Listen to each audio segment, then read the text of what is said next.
Vamos aqui a mais uma regrinha. Então agora nós vamos usar a expressão mais de, menos de. Então vamos ver a concordância com relação a essa expressão, ou a estas expressões. Então quando o sujeito for iniciado por uma das expressões mais de, menos de, cerca de, mais ou menos e correlacionados, né? O verbo ele concordará com o numeral que vier imediatamente à frente. Então eu tenho aqui, pessoal, ó, mais de uma criança se machucou no brinquedo. Então observa, se eu tenho aqui, ó, uma, né, é o que? Não é singular? Então aqui também ficou no singular, o verbo ficou no singular. Mas se eu já tenho mais de 10, ó, 10 está o que? No plural. Então se já está no plural, o verbo vai para o plural. Então é só você atentar para o que vem após a expressão. Então depois aqui no caso é menos, eu li mais, né? Cerca de 200 mil reais foram surrupiados. Veja, cerca de também vale, né? 200 mil, ó, o numeral está no plural, então o verbo também vai para o plural.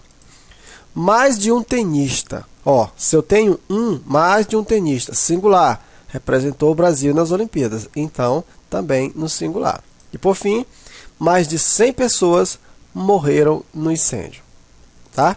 Então, quando o sujeito for iniciado por uma das expressões, o verbo concordará com o numeral que vier imediatamente à frente. Segundo caso, quando mais de um ou mais que um estiver indicando reciprocidade ou com expressão repetida, o verbo ficará no plural. E isso é importante que você atente. Ó. Se eu tiver aqui a expressão, ó, mais de uma pessoa agrediram-se, né? Quer dizer, elas agrediram alguém e foi a elas mesmas. Então, observa que eu tenho ideia de quê? De reciprocidade. Então, se eu tiver ideia de reciprocidade, o verbo vai para o plural. Mais de um carro se entrechocaram, certo? Os carros chocaram-se, foi entre eles mesmos. Então, reciprocidade, portanto, o verbo vai para o plural.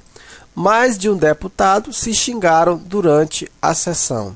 E para finalizar, mais de um amigo, mais de um parente o alertaram. Então aqui observa, aqui eu tenho o caso de que está repetindo. Então quando essa expressão estiver repetindo na frase, o verbo também vai para o plural. Finalizando, se no caso normal, o verbo vai concordar com a expressão que vier, ou com o numeral que vier após a expressão.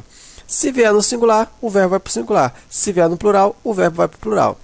Só é obrigatório o plural, né, se a expressão, se essas expressões elas estiverem indicando reciprocidade ou se vierem repetidas. Beleza? Então até a próxima aula.